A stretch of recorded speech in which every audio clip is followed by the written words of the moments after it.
तो हम बात कर रहे थे कॉमन नाउन की। तो आज हम फिर से उसी वीडियो को लेकर आए हैं कॉमन नाउन की, और आज मैं बात करूंगा कुछ स्पेशल वर्ड्स को लेकर के।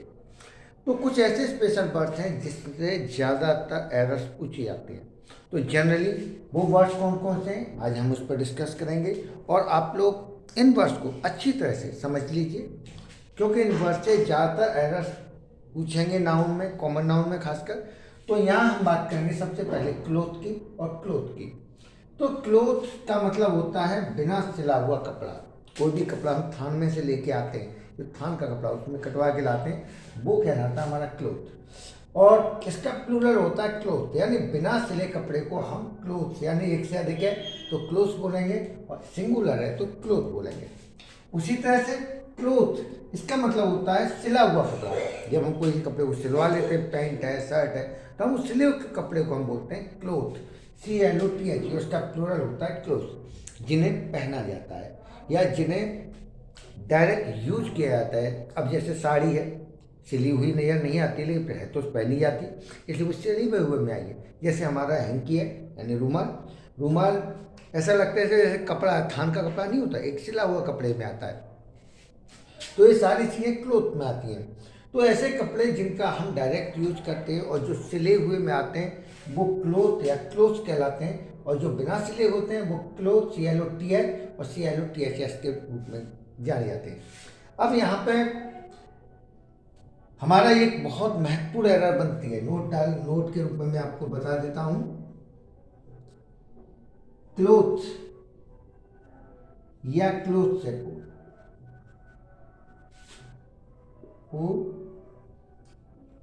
a piece of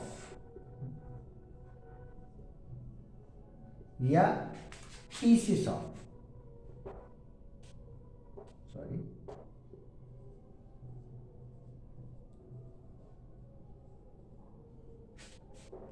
प्रयोग होता है।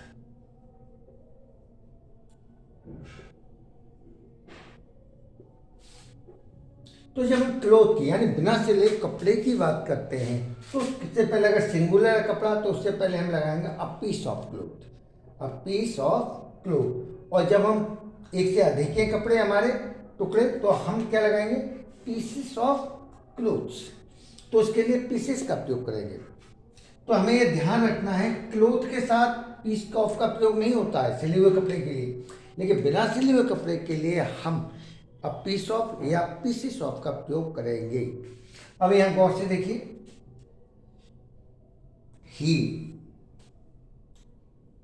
वो new clothes on his birthday.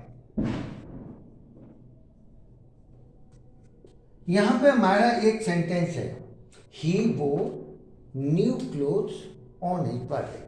तो इसमें क्या एरर है, क्या गलत है इसमें, हमें ये देखना है। तो इसी तरह से आपके सामने एरर आएंगे। तो ही वो, उसने पहने थे, क्या पहने थे, न्यू क्लोथ। जब वो पहनेगा तो स्वाभाविक है सिले हुए कपड़े पहनेगा, बिना सिले कपड़े तो पहनेगा नहीं। तो ऐसी कंडीशन में हम यहाँ क्लोथ्स की जगह क्या प्रयोग करेंगे, क्लोथ। क्या प्रयोग करेंगे, क्लोथ्स। तो he wore new clothes on his birthday. तो उसने अपने बर्थडे पर नए कपड़े पहने थे। She bought a cloth from a shop. इस सेंटेंस में आपको कहां गलत नजर आ रहा है, sorry, bought, she bought a cloth from a shop. तो यहां हम गौर से देखें, सी बॉट, उसने पैंट खरीदा, क्या खरीदा, अ क्लोथ फ्रॉम अ शॉप। तो यहां हमने लिखा अ क्लोथ, यानी बिना सिला हुआ कपड़ा। और बिना सिले हुए कपड़े को हम अ क्लोथ नहीं लिखते, तो क्या लिखते हैं, अ पीस ऑफ क्लोथ। हम क्या लिखेंगे, अ पीस ऑफ क्लोथ लिखेंगे। तो बिना सिले कपड़े को हम डायरेक्ट अ क्लोथ नहीं लिख सकते, हम क्या लिखते हैं, अ पीस ऑफ क्लोथ। तो यहाँ तक आपकी समझ में आ गया होगा, जब हम सिले हुए कपड़े का इस्तेमाल करते हैं तो हम क्लोथ्स का प्रयोग करते हैं, CLOTHES। और बिना सिले कपड़े के लिए क्लोथ का प्रयोग करेंगे, उससे पहले अ पीस ऑफ का प्रयोग होता है। और एग्जाम्पल देखिए, I had some clothes in a suitcase।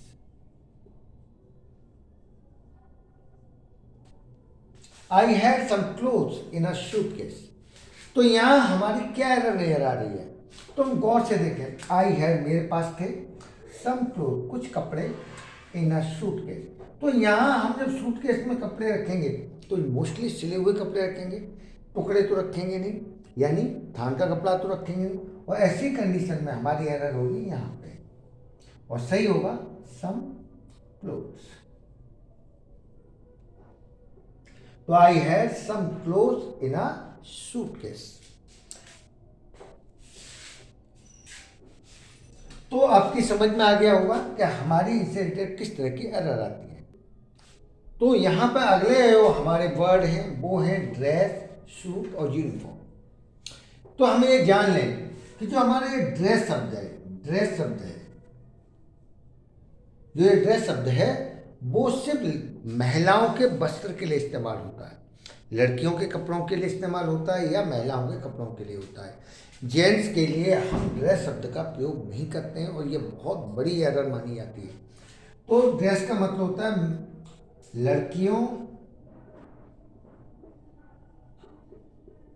या महिलाओं के वस्त्र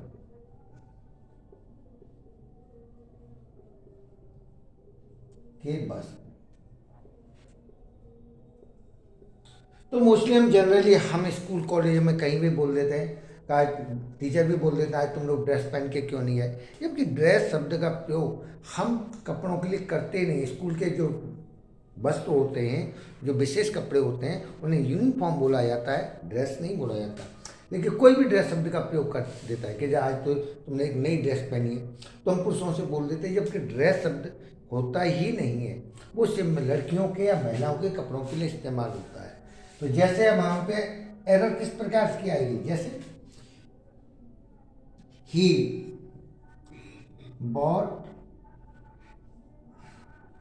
अ न्यू ड्रेस फॉर हिमसेल्फ। तो यहां गौर से देखो, तो यहां क्या गलत नहीं आ रहा है, he bought a new dress for himself. तो यहां क्या गलत नहीं आ रहा है आपको, तो यहां गौर से जब देखेंगे तो ही बॉट उसने खरीदी, क्या खरीदी, अ न्यू ड्रेस, एक नई ड्रेस, किसके लिए, खुद के लिए, फॉर हिमसेल्फ, खुद के लिए। तो जब खुद के लिए कोई व्यक्ति खरीदेगा तो स्वाभाविक है ड्रेस तो बिल्कुल नहीं खरीदेगा, क्योंकि ड्रेस महिलाओं के कपड़े हो गए, और महिलाओं के कपड़े अब कोई पुरुष क्यों खरीदने लगे, तो स्वाभाविक है ये हमारा गलत है। हम इसकी जगह सही प्रयोग करेंगे, सूट का प्रयोग कर सकते हैं। तो he bought a new suit, या हम अ न्यू सूट या क्लोथ्स का प्रयोग कर सकते हैं, लेकिन ड्रेस शब्द का प्रयोग नहीं करेंगे। तो हमारी एरर क्या होगी, ड्रेस पर। She gifted me a new dress.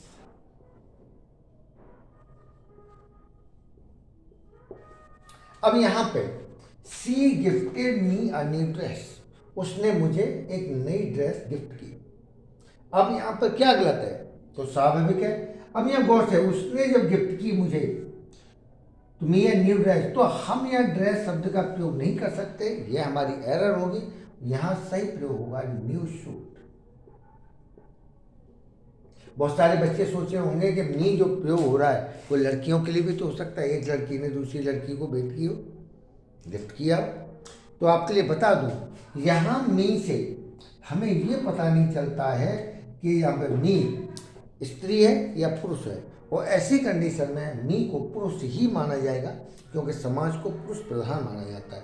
और इस चीज़ की एरर मैं अपनी पिछले वीडियो में आपको बता चुका हूँ कि जब हमारा कॉमन नाउन का या किसी भी व्यक्ति का ये नहीं पता होता है कि ये पुरुष है या महिला है, तो फिर उसे पुरुष ही माना जाता है। तो she gifted me a new dress की जगह सूट शब्द का प्रयोग होगा और आपकी एरर ड्रेस होगी। इसके अलावा हमारा ये वर्ड है यूनिफॉर्म। यूनिफॉर्म एक विशेष कपड़े होते हैं, एक विशेष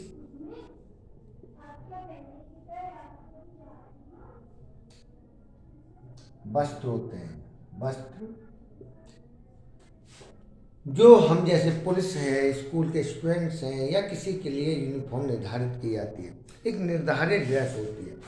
तो यहाँ पे हम यूनिफॉर्म के का प्रयोग से उसी के लिए करते हैं, जैसे students should go to school in dresses. तो student should go to school in dresses, तो क्या गलत नजर आ रहा है? विद्यार्थियों को ड्रेसेस में स्कूल जाना चाहिए, यानी ड्रेस पहन के जाना चाहिए। तो यहाँ ड्रेस पहन के नहीं आना चाहिए, क्या पहन के आना चाहिए? यूनिफॉर्म्स पहन के आना चाहिए। तो यूनिफॉर्म्स का जो प्रयोग होता है वो खास कपड़ों के लिए होता है, विशेष कपड़ों के लिए होता है जो स्कूल द्वारा निर्धारित किए जाते हैं। और यहाँ हम ड्रेस शब्द का प्रयोग नहीं कर सकते, क्योंकि ड्रेस तो महिलाओं के वस्त्रों के लिए होता है। जैसे आई सॉ अ पुलिसमैन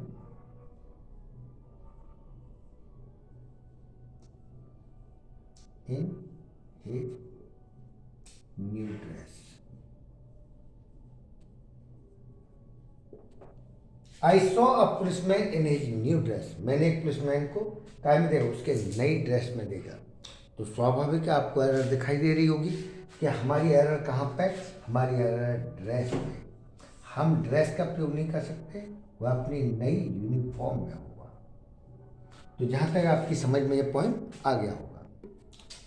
तो अगले हमारे जो वर्ड हैं गौर से देखिए, वो है ड्रेस कोड और ड्रेसिंग टेबल। तो आपने बहुत कई बार सुना भी होगा कि ड्रेसिंग टेबल जब हम जहाँ पर सजते हैं, टेबल होती है, उसके के सामने शीशा वगैरह लगा होता है, उसे क्या बोलते हैं? Dressing table. ये ड्रेस से बना हुआ है। ऐसे ही हमारा ड्रेस कोड होता है। स्कूल की तरफ से जो ड्रेस निर्धारित की जाती है, जो यूनिफॉर्म निर्धारित किया, उसे हम ड्रेस कोड बोलते हैं।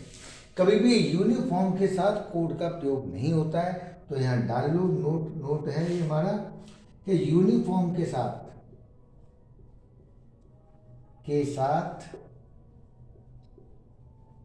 कोड शब्द का प्रयोग नहीं होता।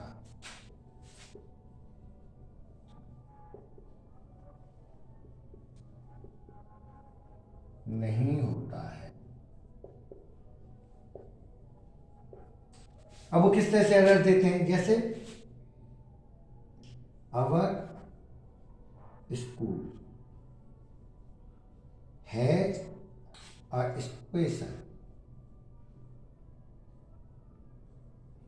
Uniform code. तो अगर school has a special uniform code, यहां इस तरह की एरर देंगे तो कभी भी यूनिफॉर्म कोड नहीं होता। हम यूनिफॉर्म के साथ कोड शब्द का प्रयोग नहीं कर सकते। सही होगा ड्रेस कोड। सही वर्ड क्या है? Dress code. तब school has a special dress code. Clear? Government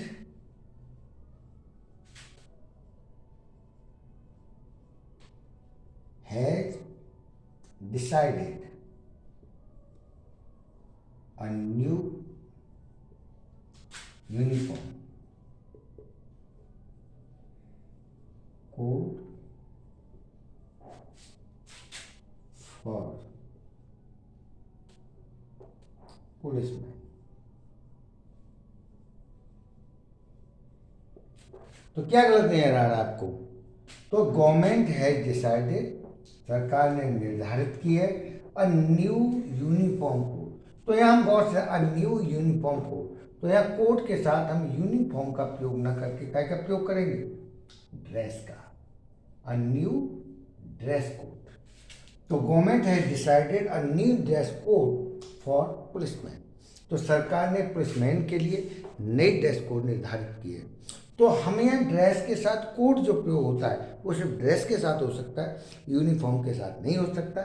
इस बात को आप विशेष रूप से समझ लीजिए। दूसरी चीज ड्रेसिंग टेबल। तो ये कई बार आ चुकी है इसकी एरर, जैसे she as combing her hair before dress table.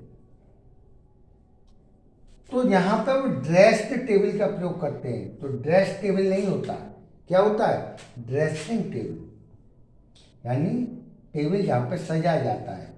तो यह सही होगा हमारा ड्रेसिंग टेबल। तो करेक्ट होता है ड्रेसिंग टेबल, न कि ड्रेस्ड टेबल। तो सी इज कॉम्बिंग, कॉम्ब का मतलब होता है कंघा और कॉम्बिंग का मतलब होता है बाल काटना। तो सी इज कॉम्बिंग, वो बाल काट रही है। काय के आगे? ड्रेसिंग टेबल के आगे। अगले वर्ड है हमारे ब्रेड और बुट। तो यहाँ ध्यान रखो, ब्रेड का मतलब होता है हमारे यहाँ रोटी। हम रोटी को भी ब्रेड ही बोलते हैं, या तो चपाती बोलते हैं या ब्रेड बोलते हैं, क्योंकि इंग्लिश में रोटी के लिए कोई स्पेशल वर्ड नहीं है। या तो हिंदी से वर्ड लिया गया है चपाती, या फिर ब्रेड का इस्तेमाल किया जाता है। और उसी तरह वुड मीन्स लकड़ी होती है। तो हम ब्रेड को प्लूरल नहीं लिखा जाता। ब्रेड व वुड दोनों को ही प्लूरल नहीं लिखते, वुड को प्लूरल नहीं लिखते हैं।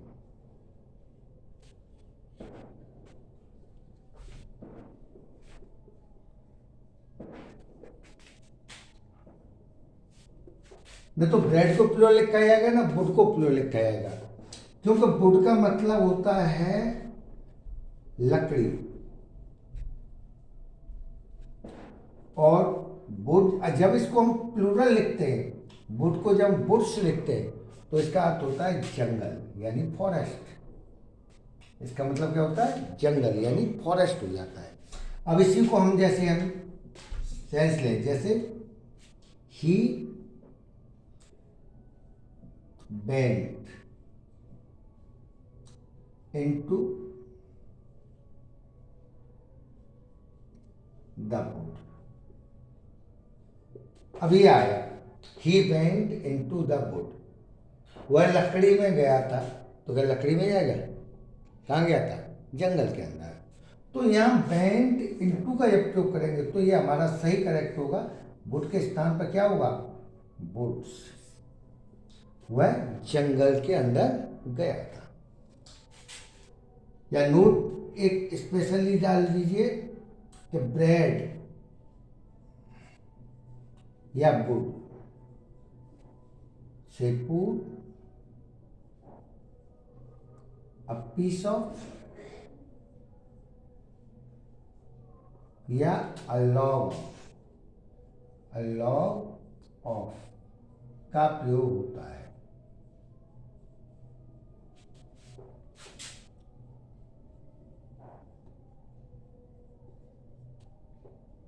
जैसे he want a boot। अब मानिए ये आपके सामने एरर आते ही वांट अ बुट, तो उसने जलाई थी। क्या जलाई थी? अब बुट लकड़ी। तो यहाँ अब बुट का प्रयोग नहीं कर सकते हम। सही करेक्ट क्या होगा? अ पीस ऑफ बुट। उसी तरह से आई एट अ ब्रेड, मैंने खाई थी एक रोटी। तो हमें अब ब्रेड का प्रयोग नहीं कर सकते, गलत है। सही क्या होगा? A piece of bread. I ate a piece of bread. तो हमारा करेक्ट क्या होगा? A piece of bread. अगर लकड़ियां, वुड या ब्रेड एक से अधिक है तो वुड तो हम क्या करेंगे, पीसेस कर देंगे, और या लॉक किए गए लॉक्स का प्रयोग कर देंगे।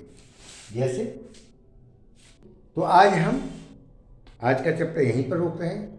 अगले चैप्टर में मैं इसी को आगे बढ़ाऊंगा। तो आप मेरे चैनल अध्ययन इंग्लिश गुरु के साथ जुड़े रहिए, और जिन बच्चों ने अभी मेरे चैनल को सब्सक्राइब नहीं किया है वो सब्सक्राइब करें, साथ में कमेंट भेजें, लाइक्स भेजें, और शेयर ज़रूर करें अपने फ्रेंड्स के बीच में, क्योंकि आपके लिए ये मेरा चैनल है और जो मैं ग्रामेटिकल पोर्शन करा रहा हूँ ये आने वाले एग्जाम्स के लिए बहुत ही महत्वपूर्ण होने वाला है। और आप ये बात समझ लिए कि अपने इस चैनल के माध्यम से आपको मैं टोटल जितनी भी ग्रामेटिकल पोर्शन है पूरा 1 बाय 1 कराऊंगा, और आप लोगों को आने वाले एग्जाम्स में किसी प्रकार की ग्रामेटिकली प्रॉब्लम नहीं होगी। Thank you.